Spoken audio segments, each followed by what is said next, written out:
Bem, a palavra do Senhor, a palavra de Deus em Lucas capítulo 13, no versículo 22 em diante, diz assim: Depois Jesus foi pelas cidades e povoados e ensinava, prosseguindo em direção a Jerusalém.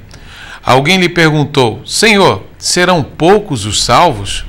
E ele lhes disse: Esforcem-se para entrar pela porta estreita, porque eu lhes digo que muitos tentarão entrar e não conseguirão.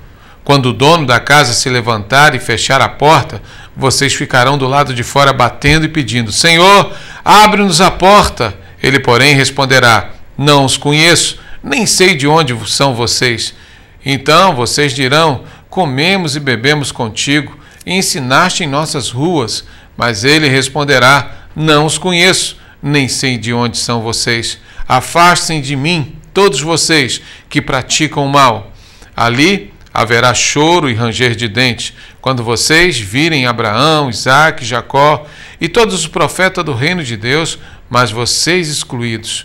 Pessoas virão do Oriente, do Ocidente, do Norte e do Sul e ocuparão os seus lugares à mesa do reino de Deus. De fato, há últimos que serão primeiros e primeiros que serão últimos. Jesus, quando foi indagado acerca da salvação por aquele povo, alguém lhe perguntou, e ele trouxe uma parábola mostrando que entrai pela porta estreita. Jesus estava mostrando que era necessário que se haja um sacrifício, uma conversão, uma mudança, como nós falamos durante todo o programa. Jesus estava se anunciando como o caminho, como o Salvador, ele era o Messias, as referências, as profecias falavam a respeito dele, tudo dizia que viria o Messias, viria um Salvador, estava ali diante dos olhos deles. Aquele povo estava diante do verdadeiro Salvador, eles estavam diante do cumprimento dos profetas, das suas profecias, eles estavam diante daquele que pode mudar a história, aquele que podia mudar a história de toda aquela humanidade. Mas mesmo assim muitos queriam saber, será que muitos vão ser salvos? Será que vão ser poucos salvos? E Jesus, dentro dessa parábola, disse: entrai pela porta estreita, esforce-se para entrar pela porta estreita, porque haverá dia em que o dono da porta, ou o dono da casa, vai fechar.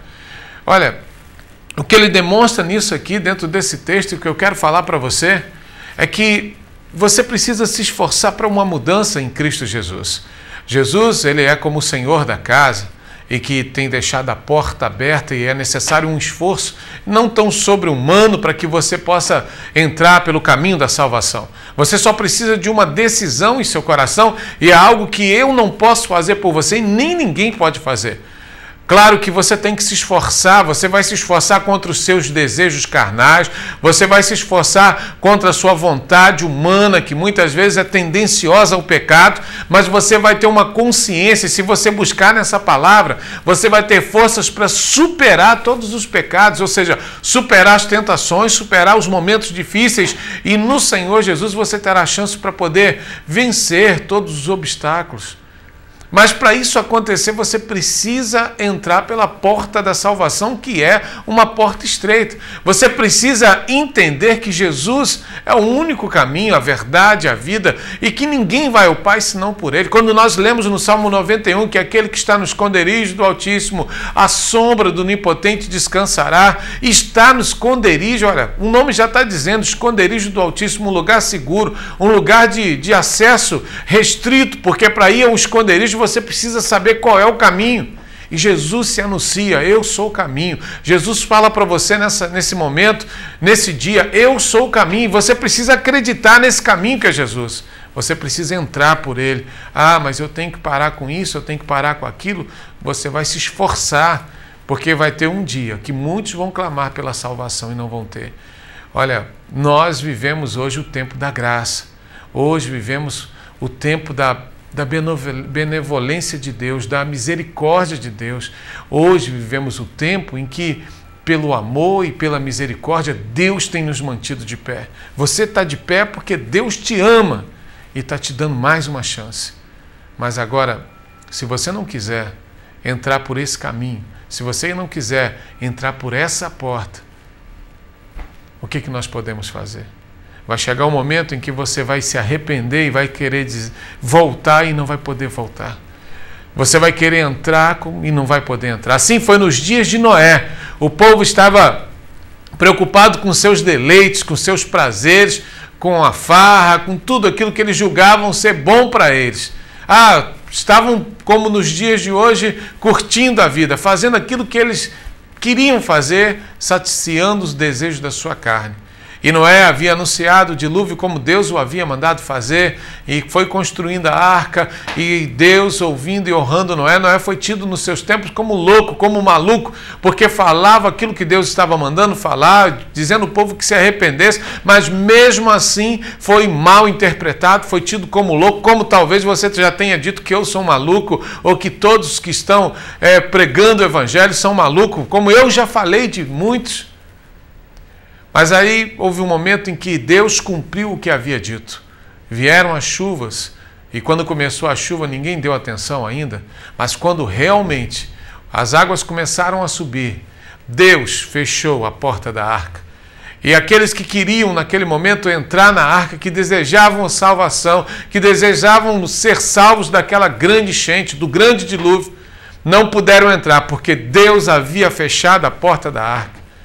Hoje, nos nossos dias, Jesus é a nossa arca e você pode entrar por Ele ainda hoje, mas um dia Deus vai fechar essa porta.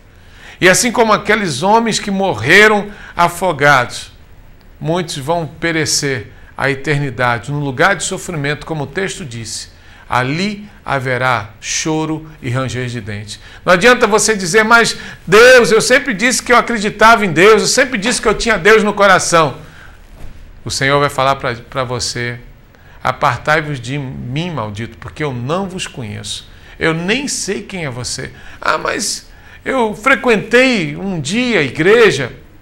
Apartai-vos de mim, maldito, porque eu não vos conheço. Porque a salvação é dada a todos pela graça. É de graça. É um dom gratuito de Deus, a vida eterna. O Senhor nos dá. Para nós é de graça, custou o preço do sangue de Jesus na cruz do Calvário, mas ela é grátis para você que está me assistindo agora. Você pode ser salvo, basta que você abra o teu coração e deixe Jesus ser o único Senhor da tua vida. A salvação é grátis, você tem acesso a ela hoje. Um dia você pode desejar ter essa oportunidade que você está tendo hoje e não vai ter mais. Não venha pensando que, não, quando eu morrer eu vou para o purgatório e alguém vai fazer alguma coisa para que depois eu possa ser salvo. Mentira. Isso não existe. Após a morte segue-se o juízo. E se as obras que você fez hoje, os caminhos que estamos trilhando hoje, é o que vai nos dizer respeito à nossa eternidade. É esses caminhos que vão dizer para onde iremos. Qual o caminho que você tem andado? Por qual caminho você tem andado? O que tem sido melhor para você? O que tem sido o seu objetivo? Você está mais preocupado com você ou você está preocupado com Deus e a vontade dele na sua vida? Eu quero te convidar a abrir o teu coração hoje. Entrega a tua vida para Jesus. Mude de caminho, mude de direção.